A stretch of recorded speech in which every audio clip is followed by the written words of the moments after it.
Homélie du Père Gilbert Adam sur l'Évangile selon saint Jean, chapitre 20, versets 1 et versets 11 à 18. Le premier jour de la semaine, Marie-Madeleine se rend au tombeau de grand matin. C'était encore les ténèbres. Elle s'aperçoit que la pierre a été enlevée du tombeau. Marie-Madeleine se tenait près du tombeau, au dehors, tout en pleurs. Et en pleurant, elle se pencha vers le tombeau. Elle aperçoit deux anges vêtus de blanc, assis l'un à la tête et l'autre aux pieds, à l'endroit où avait reposé le corps de Jésus.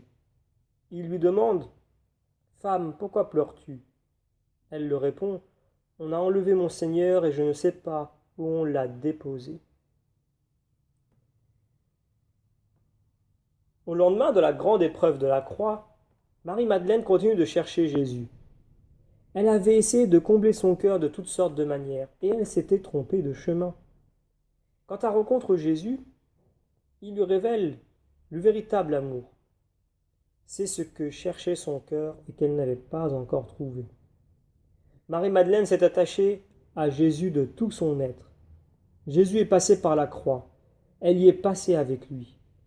Il était devenu sa vie et sa vie a été crucifiée. Nous sommes devant son expérience de la mort et de la résurrection de Jésus. Elle est triste, elle pleure. Lorsqu'elle arrive au tombeau, sa tristesse se transforme en cauchemar car le corps de Jésus n'y est plus. Sa douleur est accentuée par l'ignorance du lieu où se trouve Jésus. Il fait encore sombre, la pierre a été enlevée et le tombeau est vide. Marie-Madeleine se penche vers l'intérieur et elle aperçoit deux anges. Mais ce n'est pas Jésus. Marie-Madeleine est le modèle de la persévérance de notre vie spirituelle. Dans ce cheminement, elle nous donne de rechercher le Dieu vivant. Nous continuons la lecture de l'Évangile. Ayant dit cela, elle se retourna. Elle aperçoit Jésus qui se tenait là, mais elle ne savait pas que c'était Jésus. Jésus lui dit « Femme, pourquoi pleures-tu? Qui cherches-tu » Le prenant pour le jardinier, elle lui répond « Si c'est toi qui l'as emporté, dis-moi où tu l'as déposé, et moi j'irai le prendre. » Jésus lui dit alors « Marie ». S'étant retournée, elle lui dit en hébreu « Rabouni », c'est-à-dire maître. Jésus reprend « Ne me retiens pas, car je ne suis pas encore monté vers le Père.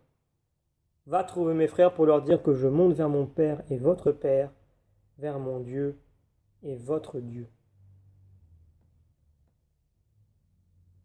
Jésus vient lui-même sans se faire reconnaître. Elle ne le reconnaît pas. Jésus l'appelle par son nom, Marie. À cet instant, la joie, le bonheur, la paix refluent dans son cœur et dans son corps. Elle veut le saisir.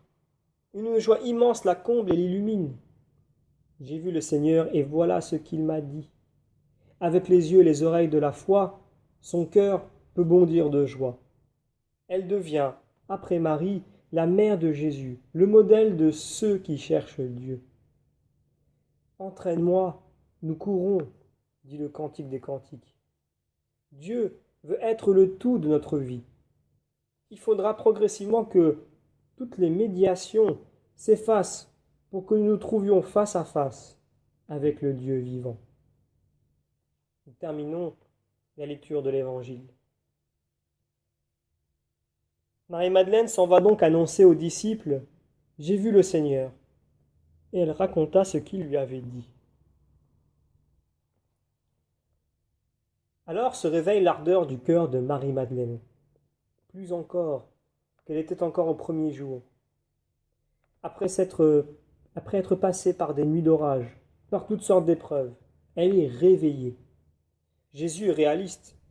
Il ne nous laisse pas seuls pour combattre le malin. Le monde est notre propre égoïsme. Marie-Madeleine est réveillée dans son immense amour. Elle a trouvé celui que son cœur aime. Elle ne le lâchera plus. Il est devenu plus intime à elle-même qu'elle n'est intime à elle-même. Il rejoint l'origine de sa vie, l'origine même de son bonheur.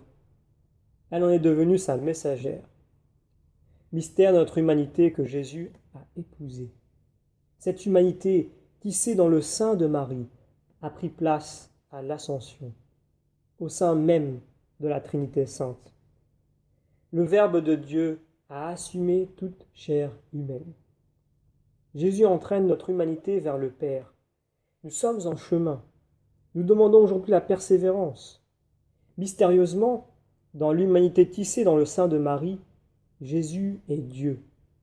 Dieu né de Dieu, lumière né de la lumière. Créateur du ciel et de la terre, il est notre Dieu, le Dieu d'amour, le Dieu qui nous sauve. Nous demandons la grâce de cheminer vers Dieu, d'entrer dans le mystère de la résurrection de Jésus.